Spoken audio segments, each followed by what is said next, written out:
Good afternoon, or good morning when this goes out. I hope everyone's well today. Thank you for watching. Everyone seems distracted by things that we can't really control at the moment, such as mass migration, handing over of British sovereign territory to countries that never had a claim to our land, and the general mismanagement of the Labour government. Never forget who's really in charge. It's the blob. It's the Quangos. It's ex-Prime Minister and Labour Party grandees like Tony Blair. Also, Sir Tony Blair, war criminal. Such as, when I refer to this article, I believe it was earlier in the year, where Tony Blair went on record saying that we need to bring in digital IDs and get tough on the far right or the populists. The former Labour Prime Minister, who backs identity technology, systems and facial recognition, believes the public will gladly sacrifice privacy for efficiency. Some may buy into this, I certainly don't. The government has far too much power over our lives, and I don't want them to have any more. It's too late, it's already in motion, and that's what this video is about. They're going to be bringing in digital IDs later the year. It's going to start with driver's licenses. Drivers of the nation will be able to access and present their driver's license digitally via smartphones, dubbed the Government UK Wallet. We all knew it was coming. The app is expected to securely house digital forms of ID, such as documents, with ministers calling it a revolutionary step. The wallet will function seamlessly with iOS and Android.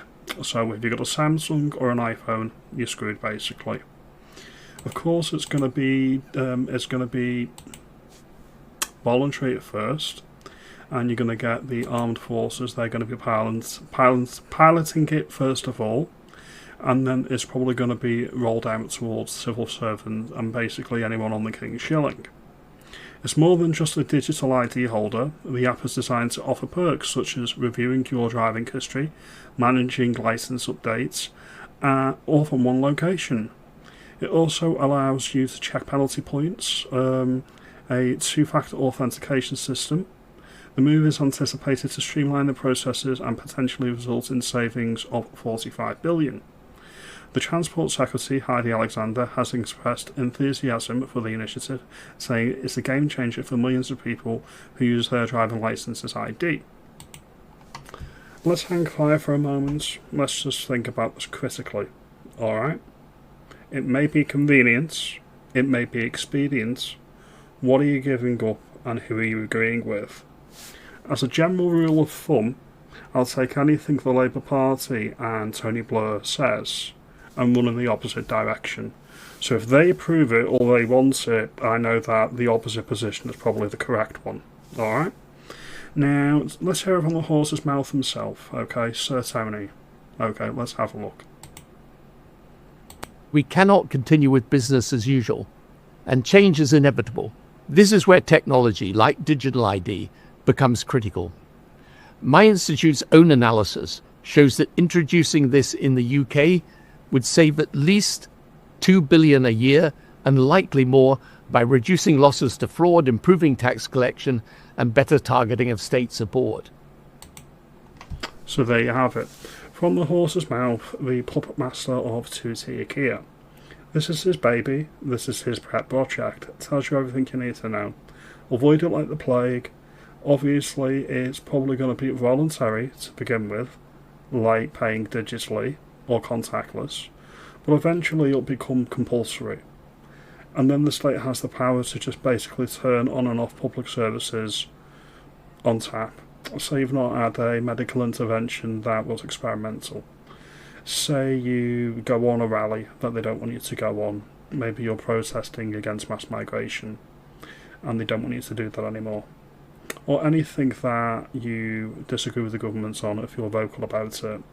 If you're locked into a digital ID, if you're locked into facial recognition, if you're locked into anything like this, many of the freedoms that we take for granted, many of the freedoms that we should be defending in the country will go. It's as simple as that. They can just turn it off, turn it off, turn it off. Everything and everything that you value will become subject to the terms and conditions of the ruling governments of the day. You can just turn it all off. Why? Because it's the government. It's Big Brother. They're watching you, and they want the power to turn all off the public services that they don't think that you're entitled to anymore with the click of a button.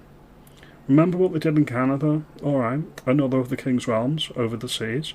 Remember what Justin Trudeau did to the truckers because they didn't want to have COVID passports. They just shut off their bank accounts, just shut it all off. Right, okay, you don't get any money anymore. And it wasn't just that, it was anybody supporting the truckers or anybody that was part of their freedom convoy. All of it, all the dissent just turned off because they cut the funding. That's scary, and that's what this digital ID and digital currencies will be able to give the government, that sort of power. They shouldn't have any sort of power. They shouldn't control any currency. They shouldn't control our lives in that way. If you think I'm right, that Tony Blair can't be trusted, and you are like me, you are running the opposite direction to what Tony Blair says, comment below. Let me know if you think he's misunderstood. You let me know if he was the best Prime Minister we've ever had. I don't see it. I'm happy to be proved wrong on that. If you think that he is, comment below. Let me know. Let me know if I'm being paranoid. I think I'm being cautious. I think I'm being perfectly reasoned. Like, subscribe. I'll see you in the next video. You have a good day.